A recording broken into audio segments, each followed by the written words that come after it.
আপনাদের সঙ্গেও সেভাবে কালে ভদ্রে দেখা হতো, সংযোগটা হতো। তবে যেখানেই থাকি এই মাটির তোর অবশ্যই আমাকে টানে, কারণ আমার জন্মস্থান, আমার 4 পুরুষের বসবাস এখানে। আমার বরিশালের বাসায় আমার দাদার বাবার কবর পর্যন্ত বাঁধানো, এবং তিনি মৃত্যুবরণ করেছেন 1920 সনে। যারা আমাদের বাসায় গিয়েছেন আমার ওখানে বা দুলাল সাহেবের কাছে, তারা দেখেছেন যে ওইখানে যে এপিটাফটা আছে কবরের উপরে, সেখানে দেখা যাচ্ছে 1920-এ তিনি ইন্তেকাল করেছেন। অর্থাৎ আমরা এখানে এই মাটি এবং এই প্রকৃতির কোলেই বেড়ে উঠেছি। রাজধানী ঢাকায় থাকতে হয়েছে দলীয় প্রয়োজনে, এটাই ছিল মুখ্য কারণ। বাংলাদেশ জাতীয়তাবাদী যুবদল বিএনপির ইয়ুথ ফ্রন্ট যেটা, এটাই আমি আপনাদের দোয়ায় আল্লাহর রহমতে প্রথম ব্যক্তি যিনি সাধারণ সম্পাদক এবং সভাপতি দুটোই হয়েছে। আমার আগে মির্জা আব্বাস কিংবা গয়েশ্বরচন্দ্র রায় কিংবা বরকতুল্লাহ ভুলু কিংবা অন্য কেউ এর আগে দুটো পদ কখনো অধিকার করেনি। কেউ সভাপতি ছিলেন, সেখান থেকে বিদায় নিয়েছেন, কেউ সেক্রেটারি ছিলেন, সেখান থেকে বিদায় নিয়েছেন। আমিই ছিলাম প্রথম ব্যক্তি। তারপরে নির্বাচন করতে হয়েছে, তাও বরিশাল শহর থেকে গিয়ে উজিরপুর বাবুগঞ্জে। উজিরপুর বাবুগঞ্জের আমার বিজয়ের পরে আপনাদের দোয়ায়, আপনাদের সহযোগিতায়, আল্লাহর রহমতে তারপরে সেই নির্বাচনী এলাকাটা আবার বয়ফার্কেটেড হয়ে গেছে, দুটি অঞ্চলে বিভক্ত হয়ে গেছে। আবার ওখান থেকে দলীয় হাইকমান্ডের নির্দেশে আমার চলে যেতে হয়েছে আবার ঢাকায় মোহাম্মদপুরে নির্বাচন করতে হয়েছে। এই সব কিছুর মধ্যেও আমি কিন্তু বরিশাল যে আমার ভিত্তি সেটাকে কখনো ভুলিনি। আপনারা জানেন ঢাকার যে রিপোর্টার্স ইউনিটির বর্তমান নেতৃত্বে বরিশালের সাংবাদিকরা, তাদের কোনো অনুষ্ঠান আছে, এমন কোনো অনুষ্ঠান নাই যেটা আমি উপস্থিত না থাকি। ক্রাইম জার্নালিস্ট অ্যাসোসিয়েশন যেটা ক্র্যাব ঢাকায়, সেখানেও বরিশালের সংবাদকর্মী বন্ধুরা, তাদের সকল অনুষ্ঠানেও আমি নিয়মিত থাকি, যত ব্যস্ততা থাকুক। বরিশালের সন্তান ইলিয়াস খান যখন সাংবাদিক জাতীয় প্রেস ক্লাবের সাধারণ সম্পাদক ছিলেন, নিয়মিত ওখানে যাতায়াত ছিল। এই যে একটা মানে কি বলে প্রাকৃতিক আত্মীয়তা বা বন্ধন, এই বন্ধনটা ধরে রাখার চেষ্টা করেছি বিভিন্ন সময়। তারপরেও একটা মানুষের জীবনে যখন অনেক বৃহত্তর পরিসরে পদার্পণ করা হয়, তখন দেখা যায় যে পরিবারের, নিজের এবং আশপাশের অনেক কিছু তার দৃষ্টির বাইরে না থাকলেও মনোযোগ আকর্ষণে অনেক সময় হয়তো সমর্থ হয় না। আমার বেলায় তেমনটা ঘটেছে। আর আমি আজকে আপনাদের সঙ্গে শুধুমাত্র একটু সালাম বিনিময়ের জন্য এসেছি, অন্য কোনো কিছু নয়। অন্য যা কিছু মনে মনে প্রত্যাশা, সেটা তো আমি এই আসনে মনোনয়ন চাবো দলের কাছে। দল যদি আমাকে মনে করে যে আমি এখানে মনোনয়ন আমাকে দিবেন, তারপরে আপনাদেরকে সাথে নিয়ে আপনাদের পাশে থেকে একত্রে কাজ করবো, এটাই তো প্রত্যাশা। আর একটা জিনিস আমি বলতে চাই, সেটা হচ্ছে যে বরিশালে আমি যখন আসি, আপনারা কেউ বললে কি বলবেন জানি না, মনে করবেন যে আমার বোধ হয় টকশোর কথা বলতে। আসলে টকশোর কথা না, বরিশালে আসলে পরে আমার ক্ষুধা বেড়ে যায়, আমার ঘুম বেড়ে যায়।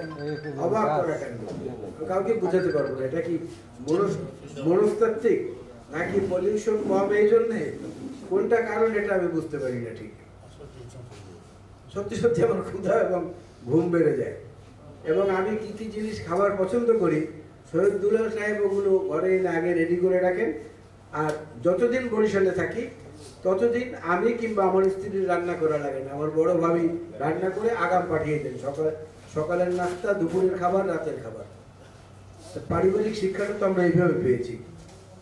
সেই ক্ষেত্রে বৃহত্তর পরিবার তো আমরা বাংলাদেশের যারা আছি সবাই আমরা একটা বৃহত্তর পরিবারেরই অংশ।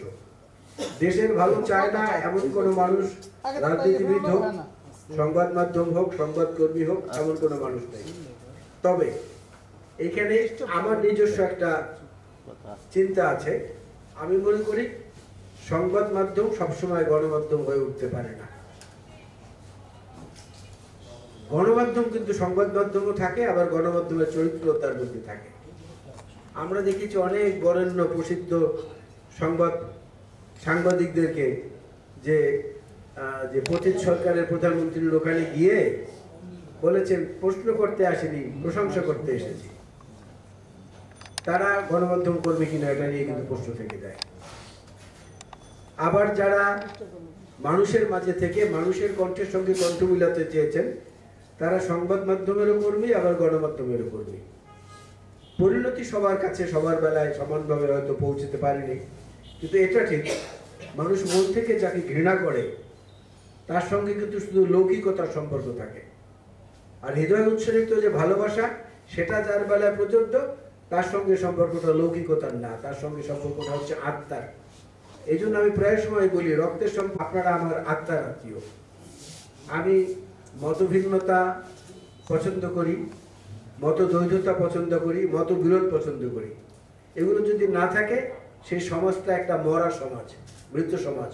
কবরস্থানে যেমন কেউ কথা বলতে পারে না, কবরস্থান হয়তো কবরস্থানের বাসিন্দা হয়তো আমরা জীবিত মানুষরা থাকতে পারবো না। এখানে মতবিরোধ থাকবে, এটাই স্বাভাবিক। মতবিরোধটাই তো গণতন্ত্রের সৌন্দর্য। মতবিরোধ না থাকলে তো গণতন্ত্রের সৌন্দর্য থাকতো না।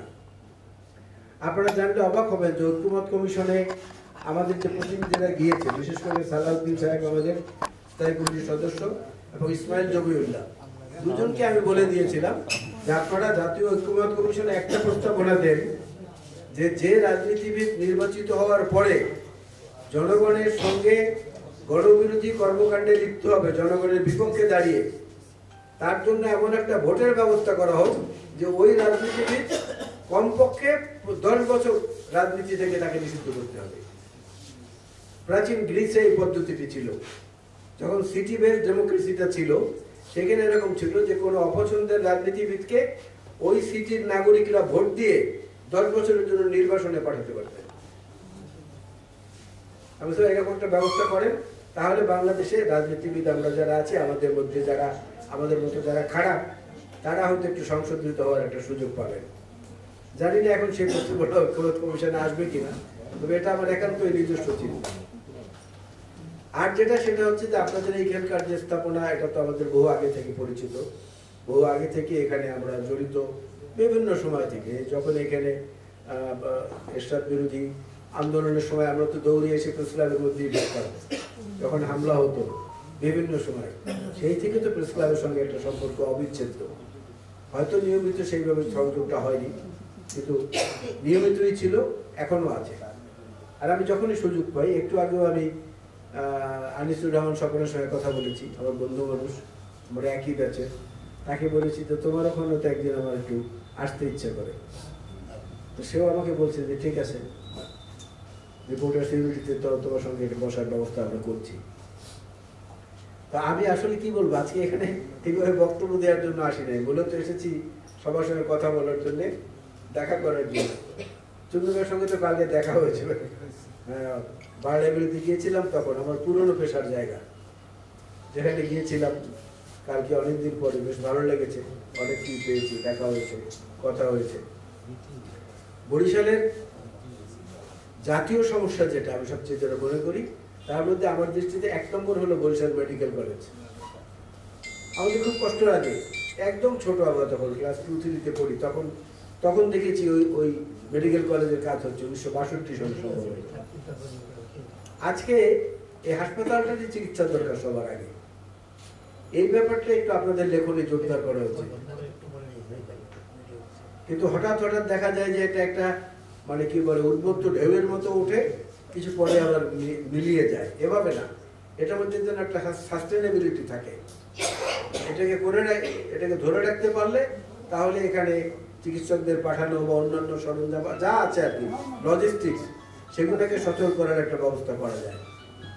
দ্বিতীয় হচ্ছে যে ভাঙার পর থেকে এই অঞ্চল পর্যন্ত, যেটা একদম কুয়াকাটা পর্যন্ত, এই সড়কটাকে প্রশস্ত করা, এই দাবিটাও আপনাদের অনবরত করা উচিত বলে আমি মনে করি। তো সেই অবস্থাটারও পরিবর্তন করা দরকার। এটাও আপনারা আপনাদের অনুসন্ধানের মাধ্যমে যদি পেয়ে যান, এটার ব্যাপারেও লেখা উচিত। তৃতীয় হচ্ছে আমরা একটা ঐতিহাসিক বিপ্লবের অংশ, কিন্তু আমাদের বরিশালের এই প্রজন্মের, আমাদের পরবর্তী প্রজন্মের অনেকে এটা জানেন না। 70 সনে এই স্বরূপকাঠির পেয়ারা বাগান যেটা, এইখানে কিন্তু ইঞ্জিনিয়ার সিরাজ সিকদার, তিনি প্রথম সশস্ত্র মুক্তিযুদ্ধের ট্রেনিং শুরু করেছিলেন, প্রথম। কিন্তু তিনি 70-এর নির্বাচনের আগে তার মাথায় প্রথম এটা এসেছিল। ওই পেয়ারা বাগানের মধ্যেই কিন্তু সশস্ত্র মুক্তিযুদ্ধের প্রথম অস্ত্র প্রশিক্ষণ কর্মসূচি তিনি চালু করেছিলেন। যাই হোক, তার পরবর্তী ইতিহাস আপনারা জানেন, তার পরিণতি সম্পর্কেও জানেন। এই জায়গাটাকে একটা ঐতিহাসিক স্থানে রূপান্তর করা উচিত বলে আমি মনে করি, যতটা না পর্যটনের দিক থেকে একই সঙ্গে ঐতিহাসিক দিক থেকে। আমি সৈয়দ মোয়াজ্জেম হোসেন আল আপনারা জানেন, বরিশালের এই অঞ্চলে প্রথম মুক্তিযুদ্ধের ৯ম সেক্টরের কমান্ডার মেজর জলিল এবং বীরশ্রেষ্ঠ মহিউদ্দিন জাহাঙ্গীরের নামে দুটো সেতুর নামকরণ করেছিলাম। প্রথম দেশনেত্রী বেগম খালেদা জিয়াকে দিয়ে উদ্বোধন করিয়ে, এবং সেটাকে যেদিন উদ্বোধন হয়েছে ঠিক তার পর দিনই আবার গেজেট নোটিফিকেশন করে নামটা স্থায়ী করে দিয়েছি, যাতে পরবর্তীতে আমাদের মতো কেউ এসে বাবার নামে, দাদার নামে, স্ত্রীর নামে না করতে পারে। ওইটা কিন্তু প্রথম এই অঞ্চলে সম্মানিত মুক্তিযোদ্ধাদের নামে কোনো দুটি স্থাপনা। এবং সেখানে দেখবেন আপনারা, আমি সেই যে এপিটাফ যেটা করে দিয়েছি, আবক্ষ মূর্তি মহিউদ্দিন জাহাঙ্গীর সাহেবের এবং মেজর জলিল সাহেবের, এখনো সেইগুলোই আছে, একটা পাথরও ওখান থেকে নড়ে নেই। মহিউদ্দিন জাহাঙ্গীরের বাড়ির যে জাদুঘর, সেটাও মুক্তিযোদ্ধা মন্ত্রণালয় থেকে ওই সময় প্রথম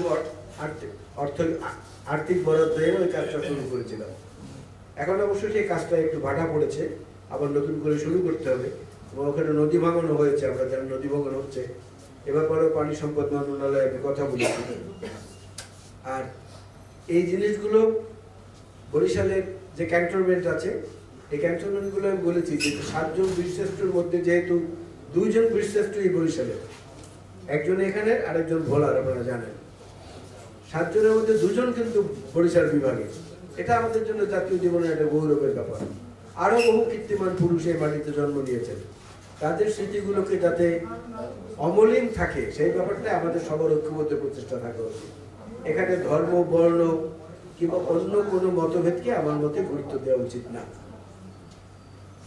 আর অন্যান্য যে সমস্যাগুলো আছে, সে সমস্যাগুলোর ব্যাপারেও আমরা সবাই কম বেশি জানি। এই যে বরিশাল থেকে নৌপথে যে সমস্ত যাত্রীরা যায়, আপনি দেখেন এয়ার ট্রাভেল যারা করে, বিমান যাত্রী, তাদের বিমান টার্মিনালে কোনো টাকা দিতে হয় না। সড়ক পথে যারা যাত্রা করেন, বাস টার্মিনালকে আপনার ঢোকার জন্য কোনো টাকা দিতে হয় না। কিন্তু আমরা যারা বরিশাল থেকে ঢাকা যাই নৌপথে, ঢাকা থেকে বরিশালে আসি, তাদেরকে টার্মিনালে টাকা দিতে হয়। তাইলে বৈষম্য বিরোধী আন্দোলন করলে লাভটা হলো কি? এই বৈষম্যটা দূর করার ব্যাপারে কিন্তু আপনাদের লেখালেখি করা উচিত। কেন আমরা দেবো? আমরা তো মানে প্রকৃতির দয়ায় বা প্রকৃতির বিরাট ভাজন হয়ে নদী তীরে আমাদের জন্মস্থান, সেজন্য আমাদেরকে নদী পথে যেতে হলেই টাকা দিতে হবে।